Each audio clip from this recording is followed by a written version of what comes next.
छक्के नहीं तो कुछ भी नहीं कर पाए। शुभमन गिल, इनका टी20 इंटरनेशनल में खराब दौर जारी है। लगातार खराब परफॉर्मेंस करें टी20 आई में, आज भी 0 पर आउट हुए। उसके बाद 6 पर 2 हो चुके थे, लेकिन एक साझेदारी पनपी तिलक वर्मा और सूर्य कुमार यादव की। 24 गेंदों में 49 रन जोड़े। यशस्वी जायसवाल आपकी स्क्रीन पर आप देख रहे हैं, 3 गेंदें 0। ऑस्ट्रेलिया सीरीज में शुरुआत अच्छी की थी, लेकिन बड़ी पारी नहीं खेल पाए थे।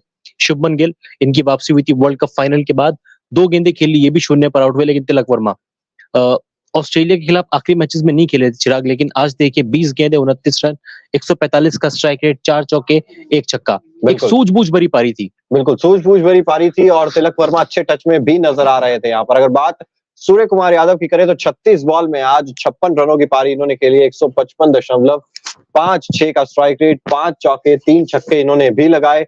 सूर्य कुमार यादव वो जब स्ट्रेट में खेलने जाते हैं ना अखिल, तब फंसते हुए नजर आते हैं। मतलब वो जो सुपला शॉट खेल लो या कुछ और खेल लो, उससे पहले हालांकि बहुत अच्छे बल्लेबाजी कर रहे थे, उसी तरीके से उसी अंदाज में शॉट्स खेल रहे थे, लेकिन एक बार फिर से तबरेज शम्सी वो जो फंसाते हैं, गेंद फंस के आती है थोड़ा सा, तो सूर्य कुमार यादव भी फंसते हुए नजर आते हैं। शुरुआत की 5-6 गेंदों में भी थोड़ा स्ट्रगल कर रहे थे, लेकिन उसके बाद अपनी पारी को थोड़ा आगे बढ़ाया, रफ्तार दी और 36 गेंदों में 56 रन, एक अच्छी पारी मैं कहूंगा, कप्तानी पारी खेली, लेकिन तारीफ बनती है इस खिलाड़ी की। आपके स्क्रीन पर 39 गेंदें 68 नाबाद, 175 का ऑलमोस्ट स्ट्राइक रेट, 9 चौके और 2 छक्के। क्यों इस खिलाड़ी को हम कहते हैं इंडियन टीम का फ्यूचर, और क्यों इसे फिनिशर भी कहते हैं हम? बिल्कुल फिनिशर भी कहते हैं, और ये दिखा रहे हैं कि जब फिनिश करना होता है, 2-4 ओवर होते हैं, मैं फिनिश भी करूंगा, और जब पारी को बनाना होगा मैं वो भी करके दिखाऊंगा। ऑस्ट्रेलिया के खिलाफ भी इन्होंने किया था और आज भी इन्होंने एक पारी को बनाया। बिल्कुल। रविंद्र जडेजा की बात करें, कुछ अच्छे शॉट्स इन्होंने भी खेले थे, 1 चौका 1 छक्का लगाया था, 19 रन बनाए 14 गेंदों का सामना करते हुए,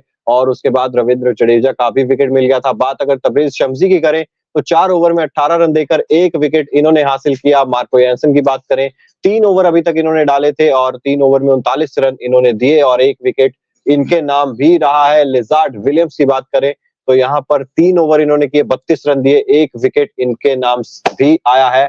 और फिलकवायो के नाम 3 ओवर में 29 रन देकर कोई विकेट ये नहीं चटका पाए हैं। लेकिन फिलहाल अखिल, क्या लगता है आपको, इंडिया बेटर सिचुएशन में है साउथ अफ्रीका के मुकाबले? अगर आप देखेंगे, अगर ये इतना टारगेट 185 के आसपास जाता है तो? नहीं चिराग, मैदान छोटा है और अभी भी अगर 3 गेंदें होती है तो आप 190 185 कर सकते हैं, लेकिन उसके बाद चैलेंजिंग रहेगा क्योंकि मैदान छोटा है। अफ्रीका के पास पावर हिटर्स हैं, एडन मार्करम हो गए, डेविड मिलर हो गए, रीजा हेनरिच क्लासन, वो तो कमाल की फॉर्म में चल रहे हैं, मार्को यान्सन, ये भी बड़ा अच्छा बल्ला चलाते हैं। तो यहाँ पे कम से कम मुझे लग रहा है आपको कम से कम 210 रन बनाने चाहिए। 210 रन, यानी कि अखिल जी तो कह रहे हैं कि अभी शायद 20-25 पलड़ा साउथ अफ्रीका का भारी है। पलड़ा साउथ, आप बताइए कमेंट बॉक्स में आपको क्या लगता है किस टीम का पलड़ा यहाँ से फिलहाल भारी लग रहा है? 3 गेंदें हालांकि इस पारी की अभी बची हुई हैं, अब वो पूरी हो पाएंगी? क्या डीएलएस यहाँ पर लागू हो जाएगा? बारिश पर क्या अपडेट है वो भी अब आपको बता देते हैं, क्योंकि मैच शुरू होने से पहले भी बारिश आई थी और शुरुआत में जो गेंद है वो मूव कर भी रही थी। दोनों ओपनर्स जो थे वो बिना खाता खोले आउट हो गए थे। शुरुआत में तेज गेंदबाजों के लिए यहाँ पर अच्छी खासी मदद थी, और वो स्क्वायर जो है, मतलब जो पिच के आसपास का एरिया, पिच का एरिया है, वो फिलहाल कवर से ढका हुआ है, बूंदाबांदी ही है। मतलब उम्मीद कर सकते हैं कि मुकाबला जल्दी शुरू होगा। बिल्कुल, उम्मीद ये की जा सकती है कि ये मुकाबला जल्द ही शुरू हो सकता है। और उसके अलावा अगर बात करें तो गेराल्ड कॉटजी इस वक्त हैट्रिक पर भी हैं। सबसे पहले उन्होंने रविंद्र जडेजा को आउट किया एलबीडब्ल्यू, और उसके बाद अर्शदीप सिंह को कैच आउट करवाया। और अब जो गेंद गेराल्ड कॉटजी डालेंगे वो हैट्रिक बॉल होगी उनके लिए, और सबसे पहले तो हैट्रिक बचानी होगी, और हैट्रिक बचाने के बाद टीम इंडिया को शॉट्स भी लगाने होंगे। फिलहाल लेकिन हैट्रिक बचाने का काम पता है किसका है? मोहम्मद सिराज का। मोहम्मद सिराज नहीं बचा लेंगे, बचा तो लेंगे। सिंगल, उनको सिंगल देना है, उनका काम यहाँ पर सिर्फ ये है कि सिंगल देकर रिंकू सिंह को स्ट्राइक पर ले आए। हाँ, उनका काम यही है, लेकिन इस चक्कर में कहीं विकेट ना गवा दे। बिल्कुल, लेकिन अब विकेट जाएगी तब हैट्रिक के बारे में सोचेंगे या टीम के स्कोर के बारे में? मेरा एक सवाल था आपसे, आपने जैसे कहा कि गेंद मोमेंटम मिल रही थी शुरू में अफ्रीकी पेसर्स को, अभी हल्की फुल्की बारिश फिर हुई है, क्या अर्शदीप सिंह और मुकेश कुमार की गेंदबाजी में वो देखिए धार देखने को मिलेगी? यहाँ पर अगर आप देखेंगे ना तो काफी देर से बारिश हो रही थी। जो पहले टॉस से पहले जो बारिश हुई थी वो लगभग 2-3 घंटे से लगातार बूंदाबांदी हो रही थी, लेकिन यहाँ पर उतनी ज्यादा बारिश नहीं है। और इसका एक फैक्टर ये भी देखिए, अब आउटफील्ड पर जब पानी गिरा है तो गेंद गीली जरूर होगी, क्योंकि साउथ अफ्रीका में आउटफील्ड पर कवर्स लगते हुए हमने बहुत कम देखा है। सुनील गावस्कर ने पिछले मैच में ये मुद्दा भी उठाया था कि पूरा मैदान क्यों नहीं ढका जाता है। उसके बाद जब बारिश रुकती है तो पूरा मैदान सुखाने में थोड़ा ज्यादा टाइम लग जाता है। अगर आप कवर्स लगाते तो उतना ज्यादा समय फिर आपको नहीं लगता, लेकिन यहाँ पर आउटफील्ड में पानी जरूर गया है और वहां पर अगर आप एक आध बॉल देंगे तो वहां पर बॉलर्स को ग्रिप करने में भी मुश्किल होगी, गेंद गीली होगी। मेरे हिसाब से इंडियन बॉलर्स को यहाँ पर थोड़ा नुकसान भी उठाना पड़ सकता है इसका। तो यानी कि जो मैंने कहा था पलटा अफ्रीकी टीम का भारी है, वो हमारे गेंदबाजों ने और कह दिया है कि आपके पाले में ये मैच है।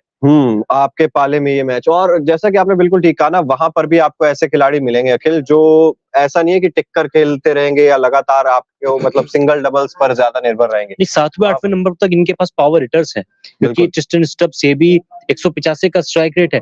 डेविड मिलर 99 पारी खेल चुके हैं, 106 छक्के। किस तरह की बल्लेबाजी करते हैं पूरी दुनिया जानती है।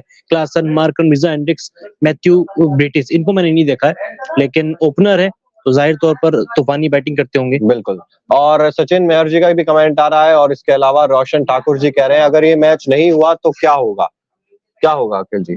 कुछ नहीं होगा, बस फिर अगला मैच डिसाइडर हो जाएगा, करो या मरो का मैच है। तीसरा T20 मुकाबला, जो जीतेगा वो सीरीज जीत जाएगा।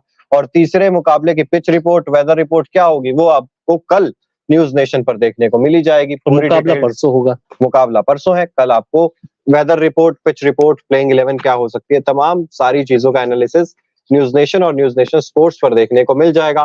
फिलहाल टॉस यहाँ पर जीता था साउथ अफ्रीका ने, गेंदबाजी का फैसला किया था। क्या लगता है, सही फैसला साबित हुआ अब तक? हाँ, अफ्रीका के या वो फैसला रिंकू सिंह और सूर्य कुमार यादव ने मिलकर थोड़ा सा यहाँ पर नहीं, एक साझेदारी तो हुई। 48 गेंदों में 70 रनों की साझेदारी थी सूर्य कुमार यादव और रिंकू सिंह की।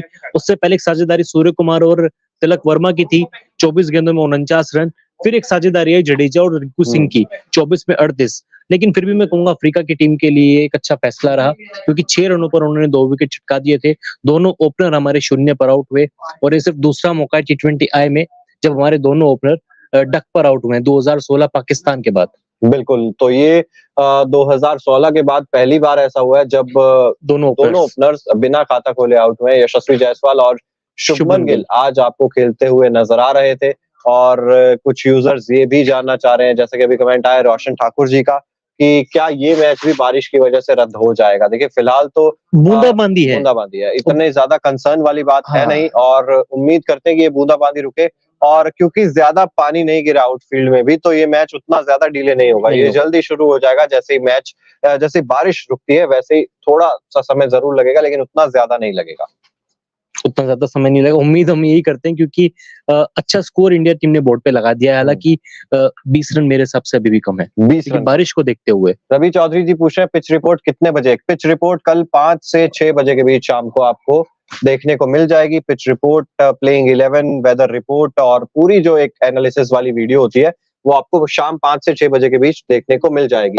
सबन जी कह रहे हैं I don't know what management is up to doing so much shuffling, first Kishan at 3 and then Iyer and now Tilak is chaos मचा रखा है। देखिए सबन जी, पहले तो आपको बहुत बहुत स्वागत है। आप काफी दिन बाद हमारे साथ एक बार फिर से जुड़े हैं, और हम जब मैच से पहले लाइव कर रहे थे तब भी हम इसी चीज पर डिस्कस कर रहे थे कि ये शफलिंग बहुत ज्यादा हो रही है। हमने टॉस के बाद इस चीज पर डिस्कशन किया था कि क्यों आप ईशान किशन को बाहर बैठा रहे हैं इस सिचुएशन में, क्यों आप श्रेयस अय्यर को जो कप्तान थे बाय द वे आपकी पिछली सीरीज में, उनको आपने बाहर कर दिया। और आप लगातार कुछ ना कुछ चेंजेस करते ही करते जा रहे हैं, और ये पूल बढ़ाने से मेरे हिसाब से ज्यादा फायदा नहीं होगा आपको लगातार गेम टाइम देना चाहिए खिलाड़ियों को। और अखिल जी ने कहा था कि ईशान तो चेक हो चुके हैं, ईशान ने पेपर पास कर लिया है, लेकिन मुझे नहीं लगता जब तक गेम टाइम आप नहीं देंगे, जब तक आप लगातार, अब पूल हमारे पास हर वर्ल्ड कप या हर बड़े टूर्नामेंट में हमारे पास पूल बहुत बड़ा होता है, लेकिन जब हम खिलाड़ी ऐसे एक मतलब टोटली रेडी हैं जो आके मैच खेल सकते हैं,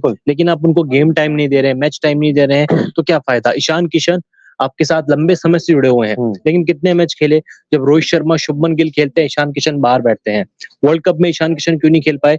शुभमन गिल फिट थे, रोहित शर्मा कप्तान है, वो बाहर बैठेंगे नहीं। अब जब मौका था, शुभमन गिल है, ऑस्ट्रेलिया सीरीज में गिल नहीं थे, वहां पे आप 5 मैचों में इनको ट्राई कर सकते थे, आपने 3 मैच खिलाए, बाहर कर दिया। अब रोहित शर्मा नहीं है, आपको मौका था ईशान किशन को प्रॉपर मैच दें, विकेट कीपिंग का उनको मौका मिले, लेकिन फिर आपने बाहर कर दिया। केएल राहुल जब आएंगे तब विकेट कीपिंग वो करेंगे ना। केएल राहुल आएंगे, इनफैक्ट मैं तो ये देख रहा हूँ ऋषभ पंत जब आएंगे तो वो भी तो T20 आप खिलवाना चाहोगे ना उनको, तो चलिए ऋषभ पंत वापसी कर लिया। आईपीएल सीरीज में अगर संजू सैमसन को मौका मिल गया, अगर और उनका बल्ला भी चला, वो भी रेस में आ जाएंगे। जितेश ऑलरेडी आपके पास है। और ये तो आईपीएल से ही, मतलब आप ज्यादा चीजें तो फिर आईपीएल से ही डिसाइड करोगे ना, कि आईपीएल के 5-6 मैचेस में किसी का बल्ला चल गया तो फिर आप उसे ही T20 वर्ल्ड कप में लेकर जाओगे। और नो डाउट यहाँ से, मतलब जो आपने पूल बनाया है, इस पूल से परे भी आपके पास कोई ना कोई खिलाड़ी आ सकता है आईपीएल से, बिल्कुल आराम से। मतलब कोई और ही तीसरा चौथा, क्योंकि हमने तिलक वर्मा को भी तो एशिया कप खेलते हुए इसी तरीके से देखा था ना। तिलक वर्मा आईपीएल को में शाहरुख खान चल जाएंगे तो वो आ जाएंगे। हाँ, अभी तो बिकेंगे पहले, बिकेंगे नहीं बिक तो फिर जाएंगे। आएंगे। अच्छा, सबन जी कह रहे हैं कि अक्षर पटेल को आपने ड्रॉप किया जडेजा के लिए, जडेजा T20 सेटअप में फिट नहीं बैठते हैं। और सबन जी कह रहे हैं बट सर, जब वर्ल्ड कप या कोई बड़ा इवेंट आता है तो पूल को कम करना पड़ता है, कॉम्बिनेशन जल्दी सेट करना पड़ता है, बस इधर ओपनिंग का पता नहीं है, मिडिल ऑर्डर का पता नहीं। बिल्कुल वही तो बात कर रहे हैं हम सबन जी, कि यहाँ पर कुछ भी डिसाइडेड नहीं है। आपने इतना बड़ा पूल बना रखा है, और जब आप वर्ल्ड कप खेलने जाते हैं तो उस पूल में से आधे से ज्यादा खिलाड़ी आप बाहर कर देते हैं। फिर आप एक्सपीरियंस की तरफ भागेंगे, या आप कहेंगे जी सडनली कोई ऐसा पुराना खिलाड़ी फिर लेकर आओ। अश्विन याद आता है। अश्विन याद आ जाते हैं। मैं